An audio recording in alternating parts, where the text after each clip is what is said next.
Okay, so let's get started.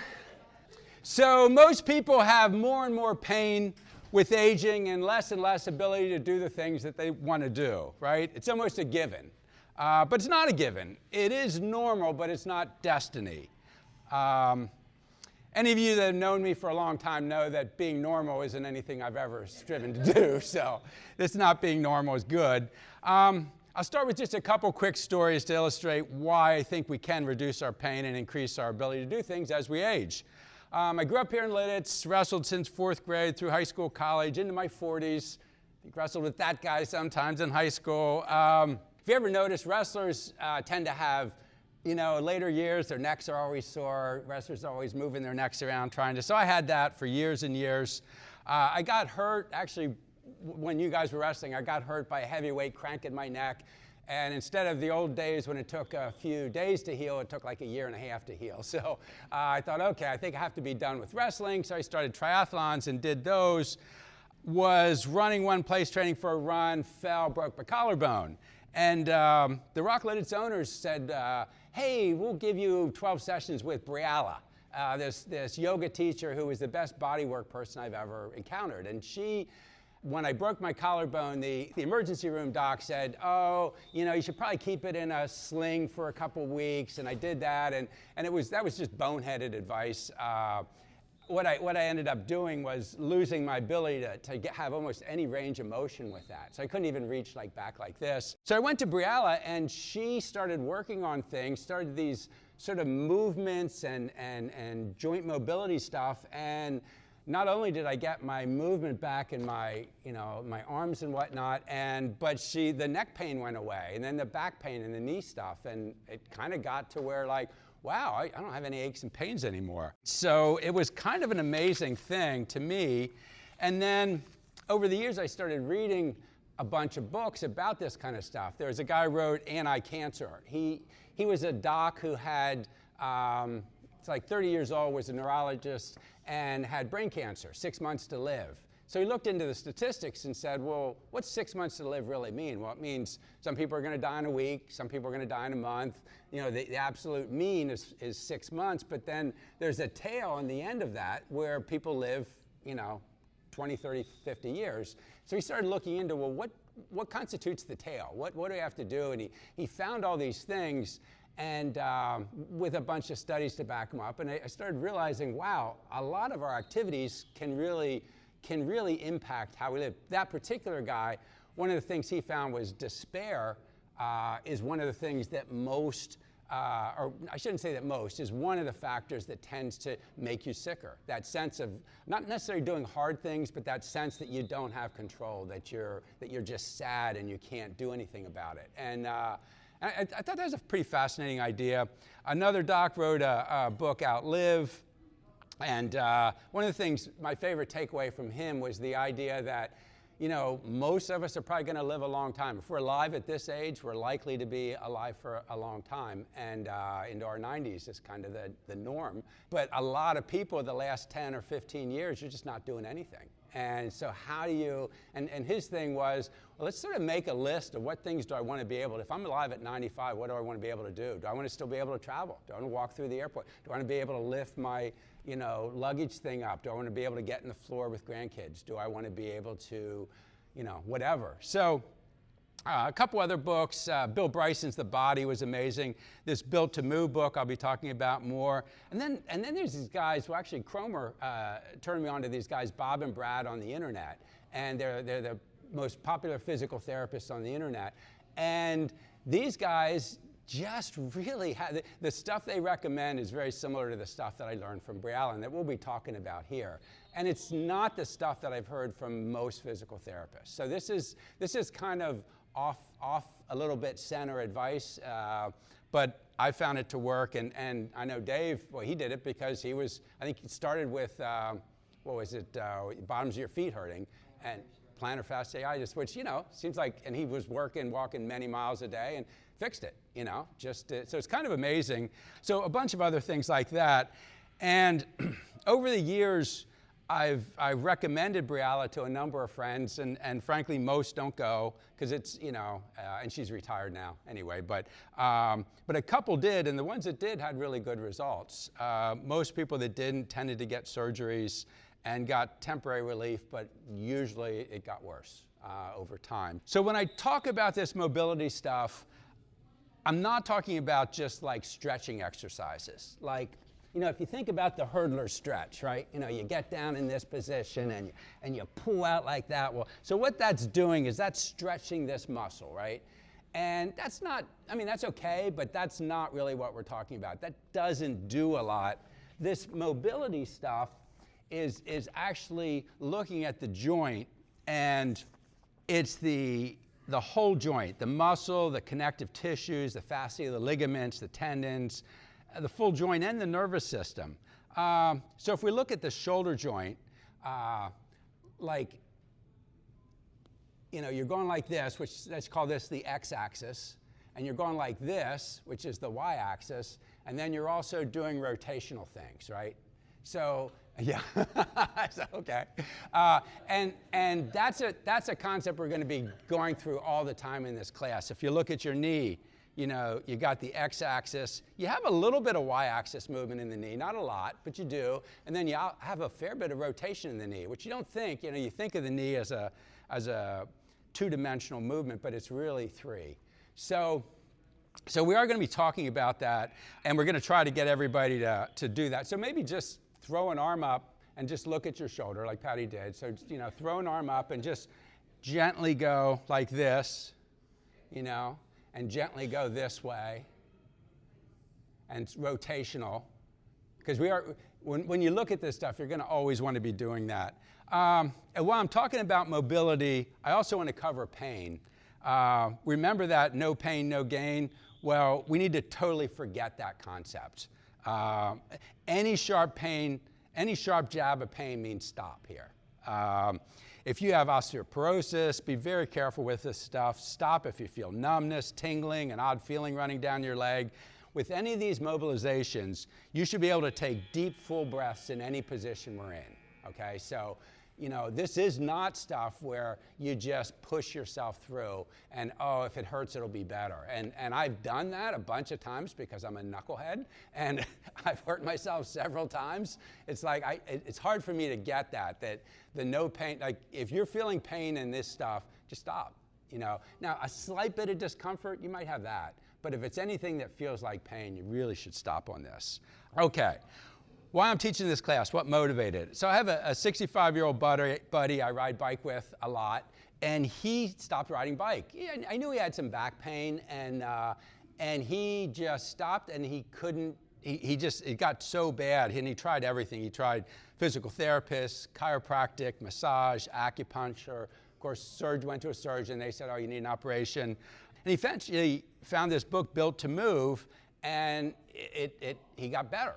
And he told me about it. We were doing a 50-mile bike ride, and which he rocked, one of his first ride backs, and he just rocked this ride.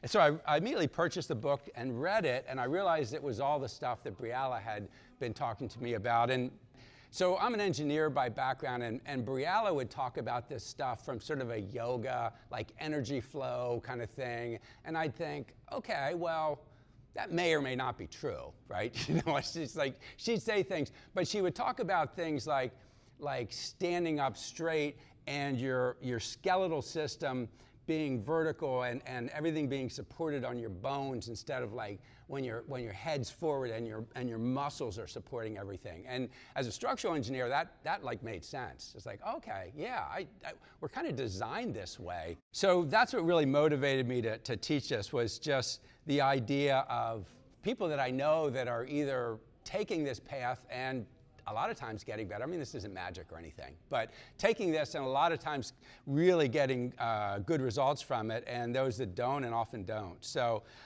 let's jump, that's enough just talking for me. Let's jump into this sit, rise test. So this is the first thing we're gonna cover. I guess I'll just do an illustration to start, and then we can work on it. So getting up and down off the floor, the sit, rise test. Can you go from standing to a cross-legged sit on the floor and back up without using your hands, knees, or legs as an assist. That's sort of the goal. Just touch the floor with your feet, your butt, or your back. And this assesses your hip mobility, balance, functional strength. 10 is a perfect score, and you subtract 1 point for every touch. And this isn't a competition. It really doesn't matter what anybody else can do. What matters is, what do you do now? I mean, everything's a competition, I get it. But I can do more than Steve Hipschman. I can do. So one way to do this would be, okay, I'm going to get down. I'm going to touch 1, 2, 3, 4, 5, and get in a cross-legged position, and then maybe I got to touch my knee there. 6, 7. Okay, so that's a score of 3. I deducted 7 points. So that's, one way to do this. Somebody else, yeah. A 10? Yeah, all right, there's the 10, right. So yeah, so you just stand up or not. So everybody, so I'd say kind of pair off and just jump in with somebody else and just try this. I mean, 2 or 3 people can do it together, or you can do it by yourself. But if you need a hand, it's fine. But go ahead and just stand up. So when I get down on the floor, I can't do what Sean did. I can't just go down with my legs like that. But I go down like this and just roll. Yeah. So if you don't touch anything, that gets you down and you haven't subtracted any points. So you're sitting here now, and if you can just push yourself up, like Sean showed, just with your feet. I'll never be able to do that. But I can do it with just one hand, just like this, and twist up. But look and see what you can do.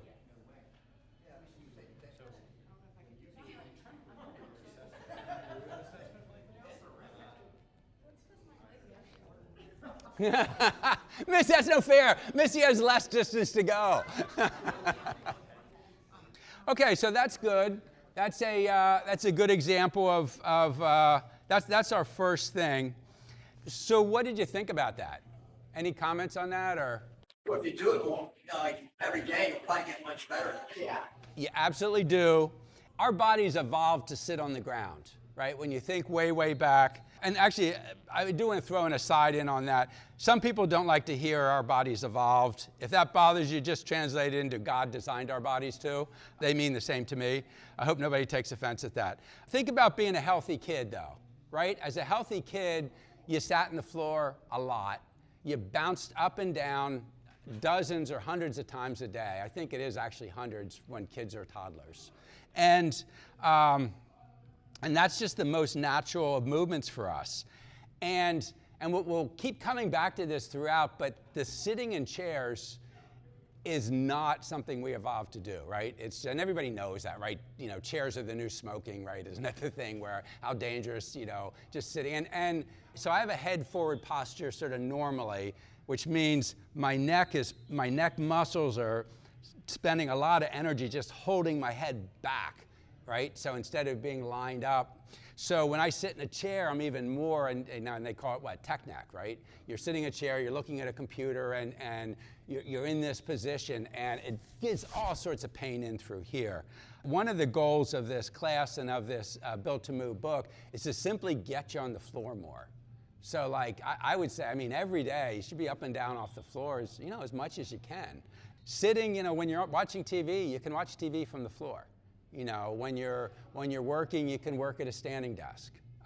There are simple things you can do that make a big difference. When I switched to a standing desk, I thought, I don't know how I'm going to be able to do this, and that's what I use all the time. So you don't go back and forth? I don't, no. I just stand, and there will be times maybe I'll be on a phone call or something, I'll flop down in a chair, but it's usually pretty short, and all my work is standing. So for me, that made a big difference. Like I said, getting rid of the neck pain was a big deal, and that was a pretty big difference for me. If we're going to do a lot less chair sitting, we're going to either stand or lay down or sit on the floor more, right? That's just the way it is. So let's look at some of these floor sitting things. There's a number of things. Let's get back down on the mat. and just look at a number of different ways to sit in the floor. So, of course, there's this cross-legged sitting. Let's go ahead and do this. Just where your legs are tucked. Briella showed me how to do this in a way that I thought really is helpful. So when you're sitting like this, reach back to your one butt cheek and pull it out a little bit, and your other one, and pull it out a little bit. And that kind of gets you on what's called your sits bones, right? So you're on your sits bones, and then when you're in this position, and this is something all through sports, when you're looking at running and biking, whatnot, you think that you have like a string at the top of your head and somebody's pulling it up. So you just kind of get your head straight, so your spine's up. And then for me, when I do that, I have a tendency to throw my jaw out, which is just not good. So you sit and feel your back in a really vertical position and adjust your head position so that it feels like, okay, everything's straight, everything's aligned. And you just sit in this position, and this is a great position to watch TV in. You know, this is a great position just to get comfortable sitting here and being on the floor, and you're in a place where, and from here you can kind of wiggle around a little bit, and it extends your hips a little. I'll sometimes have my hands like this. You do want to have your shoulders rolled back a little bit. So this just keeps you balanced. So this is like one position. Another one is 90-90 sitting. And for this, you have your thigh sort of sticking out straight, and this at a 90 degree, and then this back at a 90 degree. So you following that? Your thigh sticks out straight away from you, and then you bend this to a 90 degree. And then this one goes back, and you also bend to a 90 degree. So it's just another way to sit. You're here, and you can feel, at least for me, I can feel it like crazy. My hips are super tight, and we'll get through this, but the hips are almost the key. Having your hips not so tight, having hip extension is one of the keys to getting rid of pain. And it's not a simple thing to do. So you do it this way, and it's kind of ideal if you can do it without hands, but it's no big deal if you have to have your hands here. It's hard for me to do it without hands. I mean, when I do it, I can feel it pulling up through here. And then just to do it, flip to the other side. One other thing I'll just say, it's a kind of a standard yoga thing, is when you do things on one side, tend to do them on the other side too. It's just kind of a balance thing. And by the way, as far as yoga, you could say, well, why don't I just do Pilates or yoga? And there's lots of great stuff in Pilates and yoga, but that isn't the same as this stuff, right? The stuff we're going to be talking about in these couple classes really has to do with getting your joints to move, and it's different than just yoga. There are similarities, but it's just not the same thing. So this is 90-90 sitting, and again, kind of a good thing. You're sitting, you're watching TV, you're on the floor playing or whatever. The next one is just long leg sitting, where you just get your legs out in front of you, both of them out, just straight out. You kind of try to lean forward to have yourself, again, vertical. And, this, for me, this pulls like crazy. This pulls in my hamstrings, this pulls in here, and I'm tight all through. I've never been all that flexible, so I'm tight through all those places. But it's a good place, it's a good place to sit and just be. And then when you do this, when you sit this way for a while, you're going to get tired of it. And a good one to roll into then is just the one leg up. So, you're in that position for a while, and you just pull one leg up and hold on to it. And that feels pretty nice, really. But again, it's stable. And then again, switch sides. So you're doing the other side, one leg up. If this stuff is hard for you, you can also start with just leaning back against the couch. We don't have to move against the wall, but if like all these are like, oh, these are just too much, just start by getting on the floor and leaning back against the couch. And again, this stuff, the getting up and down is the big thing. Just the doing things like this.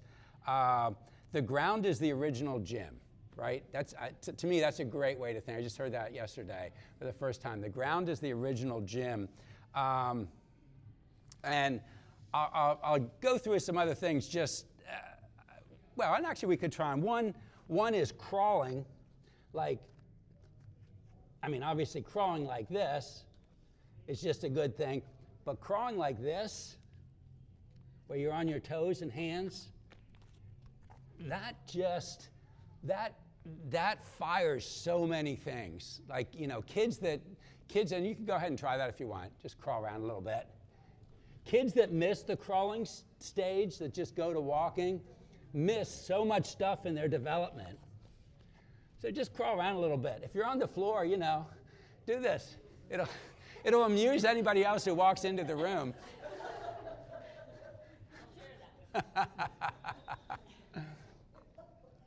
And then the crab walk. This was a great wrestling one. You know, the crab walk where you're on your back like this, you go sideways, you go forward. Again, now watch your shoulders on this. But this, again, is just, like when you're doing this stuff, you're firing your brain in all sorts of ways that it's not used to being fired. Yeah, it's definitely, when our kids and grandkids were little, I had the mat room downstairs, and we would have crazy races, and we would do like crab walks and army crawls and all this kind of stuff. And yeah, this stuff is great. I'll do one that's a little bit more, this one's, I've just started working on. I'm trying to get to where I can do a squat that's flat, and I can't. So I have to be like this, but then doing frog hops, where those are really good. You can try those if you want. Those are hard. Like when I started to do it just a week ago, I couldn't even do it at all. Like I had to like, to do it, so.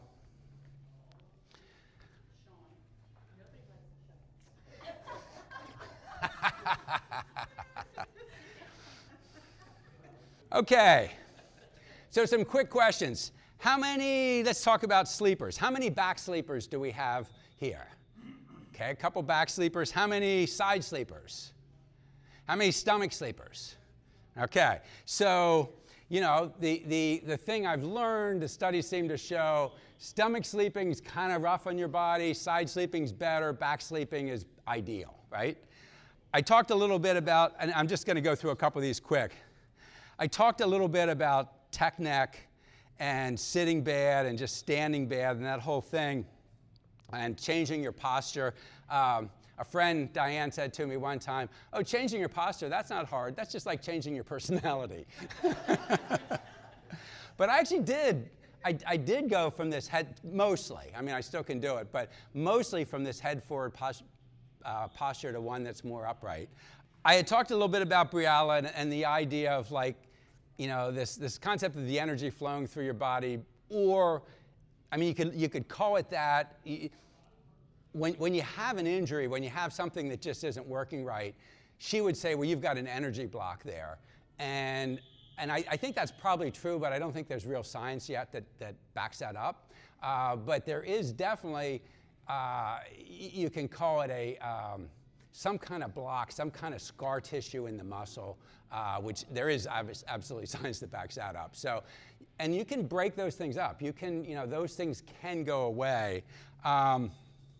So I kind of covered those things quick because I want to just talk a little bit about this idea of truth and probability and making our own decisions and plans. Because the main thing I hope that we get out of this class isn't to, you know, go through some mobility stuff, but it's like, well, how do I get myself to actually do this? I mean, I knew a guy who was working at Briala's, and his back was so bad, he was in agony, needed surgery, and he went to Briala, and she said, just do these things. And he couldn't make himself do it. And this guy's Steve Hipschman. So she would text him every morning to make him do his remind him to do his exercise, and his back got better. And Steve's probably one of the most disciplined people I've ever met. But it is hard. It is crazy hard to make yourself. It's much harder than making yourself go out and run or make yourself do, you know, get up for work or do something you don't want to do, because there's no payoff on this. There's no endorphins that get produced when you do this stuff. So, kind of figuring out how to motivate yourself to do this, because this was brutally hard for me. I would go into Briella and say, I don't know why I can't make myself do that. And she said, well, everybody says that. She said, that's the normal answer. And which then, of course, that really motivated me because I didn't want to be like everybody else. Above all else, the start of this is to realize we want to be our own advocate for our bodies, right? Like, I think most of us know that, like, to get decent medical care, to get the best kind of any kind of care, you kind of have to be your own advocate. You see people who go in and don't really have anybody advocating for them, and it's just really tough, right? You see people getting much less than other people get because they don't have somebody who sort of understands and advocates for them. And I think for our bodies, there's nobody advocating for us. So to start, we need to view this differently, like we're the advocate for our bodies. We get to decide. And then the next thing is, well, what do we know that's true? And that's where it gets really hard because, you know, you hear all sorts of stuff. Like, I'll start with diet, right? What's a good diet? Well, you know, everybody knows, well, you know, when we were younger, eggs were terrible. Eggs are the worst thing. Now eggs are good, and maybe sometimes eggs, you know, there's always new info. There's always new studies coming out that's like, you know, dairy, low fat's good. No, full fat's better. Protein, how much to get, how much, and to me, the place to land on this is that with diet, there's absolutely too many variables for anybody to know anything for sure. Okay, so just as a scientist, well, and maybe I'll just talk. So what's the scientific method in a nutshell? What's the scientific method? Form a hypothesis. And Test your hypothesis. And be able to repeat it, right? That's what all this stuff is based on, all these, you know, when a study comes out. But the fact is there's just too many variables. Like with food, there's so many things, and people inevitably don't always tell the truth. And there's a trillion different bacteria in our stomach. Well, and everybody's are different. So I think it's really helpful to realize that there isn't a lot of stuff that we can know is true. So like, and that can be if we think things are true and we just can't make ourselves do them, that's kind of a demotivator. But I think it's a lot more motivating when we start and say, you know, there's a lot I don't know that's true. Like, now, like we can say smoking is bad, right? We know, like that the science is clear on. Smoking cigarettes is just a bad thing. And it's not going to kill everybody, but it'll kill a sizable portion of the people. So, but when it comes to things like diet, you're never going to really, and like all over the world, people have vastly different diets, and most thrive, you know, so it's tremendously complicated. And to me, it's very helpful to realize, okay, there's a lot of this stuff we don't exactly know. And the same for all this movement stuff. So that comes down to then you deciding, what do I think might be good for me? And that's really where, you know, I'm going to be saying, you know, watch some YouTube videos, you know, read some books, look at this stuff, try some of the stuff we're doing here, but keep track of what you think really could work for you, and the stuff that you can think could work, do it, and test it and just see for you. You're not going to figure it out for anybody else, but you may figure it out for you. And that's kind of what I feel I've done for me, and there's just certain weird combinations of stuff I do that, wow, I don't like doing them. You know, like there's 3 days a week, 3 mornings a week, I'll get up for like 15 minutes and do some specific stuff, and I always have to force myself a lot to do it. But I know when I go a week or two without doing it, everything starts to tighten up. So it's kind of like, wow, these couple things, and that's a teeny amount of time for feeling good all the rest of the time, but it's hard. So I'm not gonna lie, it's hard. To me, it's more motivational knowing that, yeah, there isn't this, oh, you have to do exactly this thing. Nobody's going to give you all the answers. You're in charge of yourself. You're in charge of managing yourself. And there is good outcomes there. Okay, so the next one we're going to cover, I'm just going to cover 2. There's in this Built to Move book, there's 10 things. I'm just going to cover 2 a week for 5 weeks. So this next one is called Extend Your Hips, or the Couch Test. And it's a test of hip extension, hip mobility. And if you really struggle with movement at all, you can start this on a couch. But I think probably most of us are going to be able to do this on the floor. And I'll start, you know, as humans, we're we're designed to get up and down, to walk around carrying things, to swing and throw things, right? Those are all key. All those require hip extensions, right? Your hips are just central to so much stuff. If you have trouble with your feet, your knees, or your back, your hip flexure is part of the problem most of the time. So, and that's a big thing to say, but I think that's probably true. I think our hips, so what we need to try to do is rewild our hips, okay? And so I'll start here. So this extend your hips thing, you back up to a wall, and I'll just show you now. You back up to a wall, and you put your knee back against and your foot up on the wall, right, like that. And then you get in that position, and you just count, just a count of 5. And when you're counting, you do like a kind of a Kegel exercise. Everybody knows Kegels, right? You squeeze your butt together. So you just, an in-breath of 5, and you squeeze your butt, and then you let go. And you just do that 5 times. And it kind of just gets you in this position. And then the next, if you can, is you pull your foot out here and get it up like this. And again, you do, and I couldn't do this at all a few weeks ago. I mean, I was like, oh, everything was screaming. And so you get in this position, and again, you Kegel for sort of 5 times. And then the third position is you come up here. And for me, this is screaming in here now. But you come up here and you do this 5 times. And then you come back down, and you just do it again, the knee on the other side like this. So I'd say, back up to a wall and give this a try.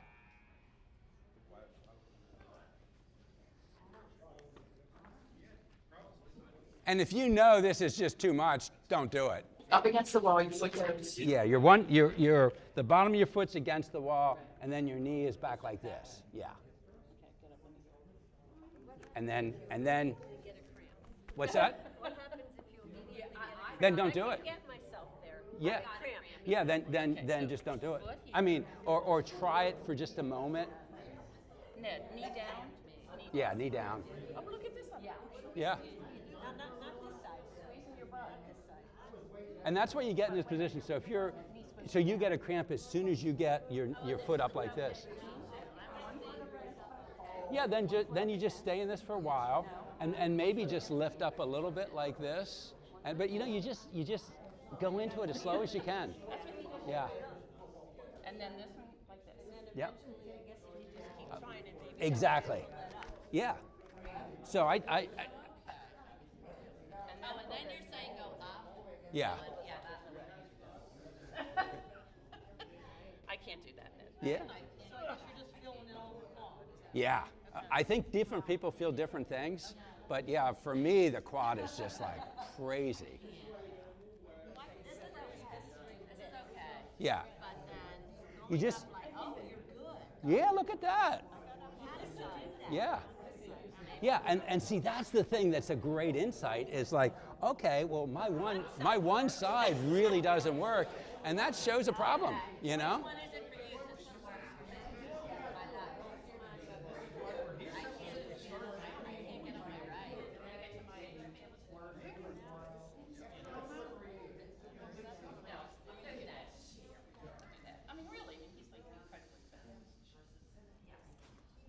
But I'm not that mobile, Patty. I mean, being fit's different than being mobile.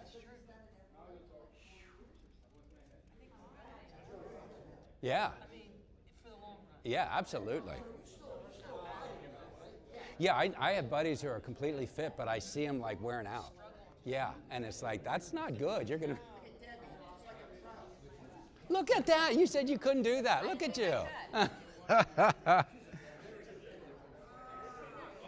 Okay, and like I said, you can do this if you look at this and say, oh, this is way too much. You do it on a couch. You do it with your knee on a couch at home. With this functional aging stuff, we want to just keep doing different things. This is going to be on YouTube, right? Yeah. Actually, and you can buy this book, Built to Move, if you want, but you can also find the 10 tests online if you want. You can follow the authors, they have some things, but yeah, you can find these 10 tests online, and this one they show pretty clearly. One thing while you're sort of in these positions, let's just show a couple other hip things that I think are really good. This one, you're down on your hands and knees, and you just pull your foot up like that. And okay, everybody like in that position. And then you just start doing, in one direction, you just do like 10 circles, nice and slow, but just feeling your hip, rotating it as much as you can. Rotating in that hip joint as much as you can, 10 times. How far is your foot up? Up near your hands. Yeah, and it doesn't, I like to try to keep mine straight, but it doesn't much matter. And it's okay that your other hand, like when you go over, your left, one of your hands is probably gonna come off the mat a little bit, that's fine. Really the focus is on, so you go 10 in one direction and then 10 in the other direction. Like for me, because I ride bike a lot, this one is really important. I can just tell, like this keeps my hips, it keeps the side direction of my hips working. And then you just pop back and get the other foot out there and do 10 in one direction, 10 in another. This is one of the things I do once a week, almost regardless, because it, I just know it makes I can feel it makes a difference. Yeah.